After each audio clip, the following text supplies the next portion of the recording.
शुरुआत करते बिहार, झारखंड और देश की बड़ी खबरों के साथ। झारखंड में मैट्रिक व इंटरमीडिएट परीक्षा 2020 के परीक्षार्थियों के सिलेबस में 50 से 60% तक की कटौती हो सकती है। स्कूली शिक्षा एवं साक्षरता विभाग द्वारा गठित कमेटी ने इसे लेकर रिपोर्ट तैयार की है। विभागीय स्तर पर सहमति मिलने के बाद सितंबर में कटौती की घोषणा हो सकती है। इसके बाद का नया सिलेबस जारी किया जाएगा। कमेटी ने लगभग 6 माह के सिलेबस में कटौती की है। सिलेबस से वैसे अध्याय हटाने की प्राथमिकता दी गई है जिनके बारे में विद्यार्थी पिछली कक्षाओं में पढ़ चुके हैं। इसके लिए कमेटी ने विषय विशेषज्ञ शिक्षकों की भी मदद ली है। कमेटी ने नवंबर तक के सिलेबस में कटौती का सुझाव दिया है।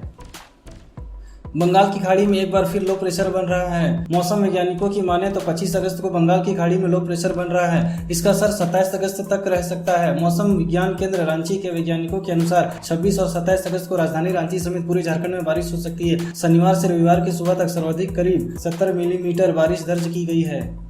झारखंड राज्य के 15 लाख ग्रामीणों को रोजगार और स्वरोजगार देने के लिए 1200 करोड़ की आजीविका संवर्धन हुनर अभियान योजना मंजूर हो गई है। ग्रामीण विकास विभाग ने कोविड-19 महामारी के दौरान राज्य में वापस लौटे करीब 5 लाख प्रवासियों को स्थानीय स्तर पर रोजगार एवं स्वरोजगार के साधनों से जोड़कर उनकी आजीविका को सशक्त करना इस अभियान का लक्ष्य रखा है। विभिन्न विभागों की योजनाओं को इसमें सम्मिलित किया गया है। इसमें राज्य के उपलब्ध संसाधनों का उपयोग किया जाएगा। इसके अंतर्गत लाइवलीहुड प्रमोशन सोसाइटी के तहत सखी मंडल की दीदियां कौशल विकास का प्रशिक्षण देगी। मुख्यमंत्री हेमंत सोरेन और ग्रामीण विकास मंत्री आलमगीर आलम इसकी शुरुआत इस महीने के अंत तक कर सकते हैं।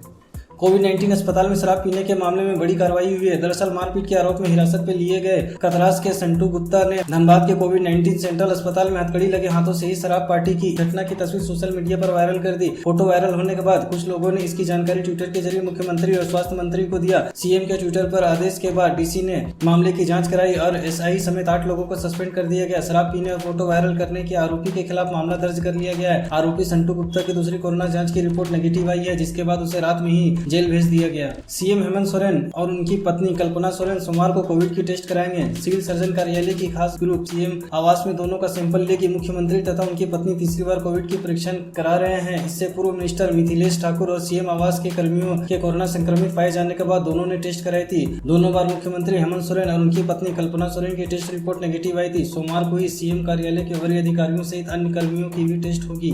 कोडरमा जिले के पत्थर कारोबारी व भाजपा नेता सुनील राम की मृत्यु एक सड़क हादसे में हो गई।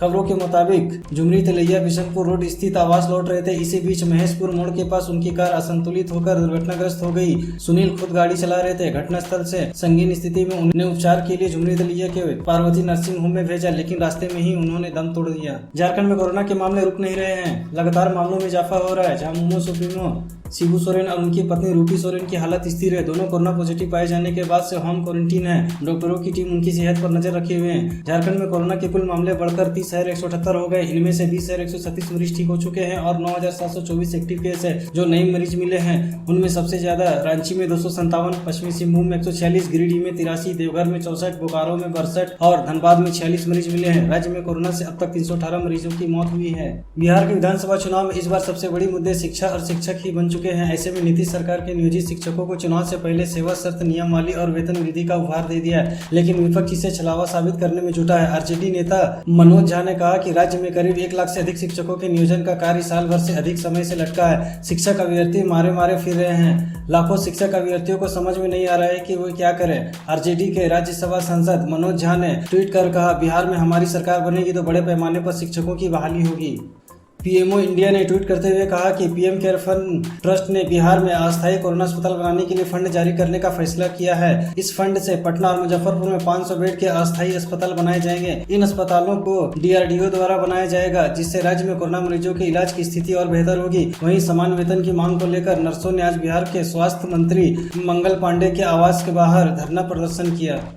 बिहार में जानलेवा कोरोना वायरस का संक्रमण तेजी से फैल रहा है। इस वायरस से संक्रमित मरीजों की संख्या लगातार बढ़ती जा रही है। हर दिन सैकड़ों की संख्या में मरीजों का इजाफा हो रहा है। स्वास्थ्य विभाग की ओर से ताजा आंकड़ों के मुताबिक बिहार में 1227 लोग कोरोना पॉजिटिव मिले हैं। इसके साथ ही राज्य में कोरोना संक्रमितों की संख्या बढ़कर 1,23,383 हो गई है, जिनमें से 98,454 मरीज कोरोना से ठीक हो चुके हैं। वहीं 24,318 एक्टिव केस हैं। राज्य में कोरोना से मरने वालों की संख्या बढ़कर 610 हो गई है। पटना हाईकोर्ट के अधिवक्ताओं को बैठने के लिए बन रहा नया भवन तैयार हो गया है। केंद्रीय कानून मंत्री रविशंकर प्रसाद वीडियो कॉन्फ्रेंसिंग के जरिए 5 सितंबर को इसका उद्घाटन करेंगे। एडवोकेट्स एसोसिएशन अधिवक्ता संघ में सदस्यों की संख्या के आधार पर इसमें जगह की मांग कर रहा है। एडवोकेट्स एसोसिएशन के अध्यक्ष और वरीय अधिवक्ता योगेश चंद्र वर्मा ने कहा कि नए भवन में अधिवक्ताओं संघ को उसके सदस्यों की संख्या के आधार पर जगह मिलनी चाहिए। एडवोकेट्स एसोसिएशन में करीब 7,500 वकील बतौर सदस्य हैं, जबकि अन्य अधिवक्ता संघों की सदस्य संख्या काफी कम है। बिहार में कोरोना संक्रमण के साथ बाढ़ ने आम लोगों के जीवन को मुश्किल में डाल रखा है। राज्य के कई जिले भीषण तरीके से प्रभावित हो चुके हैं। सोमवार को पूरे प्रदेश में सामान्य से भारी बारिश के आसार है। खासतौर पर उत्तरी बिहार के अधिकतर इलाकों और दक्षिण बिहार के कुछ स्थानों पर मध्यम से तेज बारिश के साथ वज्रपात की आशंका है। IMD पटना के मुताबिक ऐसी स्थिति अगले 48 घंटे तक भी बनी रह सकती है। आधिकारिक जानकारी के मुताबिक बिहार में मानसून को फिर सक्रिय करने के पीछे देश के पूर्वी हिस्से में बन रहे निम्न और कम दबाव के केंद्र काम कर रहे हैं। वर्तमान में मानसून की अक्षीय रेखा डायमंड हार्बर से झारखंड तक आ रही है। असम और बंगाल की खाड़ी में निम्न दबाव के कारण केंद्र सक्रिय हो गया है। इसकी वजह से बारिश और ठनका गिरने की आशंका है। बिहार के डीजीपी गुप्तेश्वर पांडे सुशांत केस को लेकर चर्चा में आए थे। अब बिहार डीजीपी अपने इस्तीफे की खबर के कारण चर्चे में है। अचानक से खबर सोशल मीडिया पर वायरल होने लगी कि बिहार के डीजीपी गुप्तेश्वर पांडे ने अपने पद से इस्तीफा दे दिया है और वो बिहार विधानसभा चुनाव लड़ेंगे। खबर वायरल होने के बाद खुद डीजीपी को आकर इस पर अपनी सफाई देनी पड़ी और इसका खंडन करते हुए इसे गलत बताया है। बिहार में विधानसभा चुनाव के पहले मुख्यमंत्री नीतीश कुमार की तरफ से योजनाओं के उद्घाटन और शिलान्यास का सिलसिला जारी है। कुमार ने आज वीडियो कॉन्फ्रेंसिंग के माध्यम से कई जिलों में 3,304 स्कूल भवनों का शिलान्यास किया और साथ ही शिक्षा को लेकर अपनी उपलब्धियां गिनाई है। नीतीश ने कहा कि मुझे खुशी है, मेरी इच्छा हर ग्राम पंचायत में उच्च माध्यमिक विद्यालय की स्थापना की, वो इच्छा पूरा हुई। शुरू से ही हमने शिक्षा के क्षेत्र में काम किया है। बिहार में विधानसभा चुनाव को लेकर निर्वाचन आयोग लगातार अपनी तैयारी में जुटे है। कोरोना को लेकर आयोग की तरफ से जारी गाइडलाइंस और मौजूदा परिस्थितियों के बीच जमीनी स्तर पर तैयारी की समीक्षा के लिए आयोग ने आज खास बैठक बुलाई है। बिहार के मुख्य निर्वाचन पदाधिकारी HR श्रीनिवास की अध्यक्षता में सभी जिलों के DM बैठक में शामिल हो रहे हैं। वीडियो कॉन्फ्रेंसिंग के माध्यम से इस बात की भी चर्चा की जा रही है कि राज्य में वोटर लिस्ट बनाने का काम अंतिम तौर पर कब तक पूरा हो जाएगा, मतदान केंद्र की स्थिति क्या है। इस बार राज्य में लगभग 30,000 से ज्यादा नए मतदान केंद्र बनाने का फैसला है। एक मतदान केंद्र पर लगभग 1,000 वोटर को ही रखा जाएगा ताकि वोटिंग के दौरान संक्रमण का खतरा ना बने। कांग्रेस के पूर्व अध्यक्ष राहुल गांधी ने सोमवार को एक बार फिर कोरोना वायरस के संकट के बीच बढ़ती बेरोजगारी को लेकर मोदी सरकार पर हमला किया है। राहुल गांधी ने बेरोजगारी को लेकर कहा कि देश का क्या हाल कर दिया है। कांग्रेस नेता राहुल गांधी ने अपने ट्विटर अकाउंट से ट्वीट किया है। राहुल गांधी ने लिखा कि एक नौकरी 1,000 बेरोजगार, क्या कर दिया देश का हाल। राहुल गांधी ने ये बात बढ़ती बेरोजगारी पर एक न्यूज आर्टिकल शेयर करते हुए कही है। इस आर्टिकल के अनुसार सरकारी जॉब पोर्टल पर एक हफ्ते में 7 लाख लोगों ने नौकरी के लिए आवेदन किया है। वरिष्ठ अधिवक्ता और सामाजिक कार्यकर्ता प्रशांत भूषण ने अवमानना मामले में सुप्रीम कोर्ट से बिना शर्त माफी मांगने से इनकार कर दिया है। भूषण ने शीर्ष अदालत में अपना बयान दाखिल कर कहा है कि उनका बयान सद्भावनापूर्ण था और माफी मांगने पर उनकी अंतरात्मा की अवमानना होगी। पिछली सुनवाई के दौरान फैसला सुरक्षित रख लिया था। सुप्रीम कोर्ट ने भूषण को अपने बयान पर विचार करने के लिए कहा था। अदालत का कहना था कि भूषण चाहे तो 24 अगस्त तक बिना शर्त माफीनामा दाखिल कर सकते हैं। यदि ऐसा नहीं होता है तो 25 अगस्त को अदालत उनके खिलाफ सजा पर फैसला सुनाएगी। केंद्र सरकार ने वस्तु एवं सेवा कर GST के मोर्चे पर करदाताओं को बड़ी राहत दी है। वित्त मंत्रालय ने कहा कि रोजमर्रा में काम आने वाली उत्पाद जैसे बालों का तेल, टूथपेस्ट और साबुन जैसे आम उपयोगी की वस्तुओं की दर पूर्व GST युग के 29.3% से कम होकर 18% हो गई है।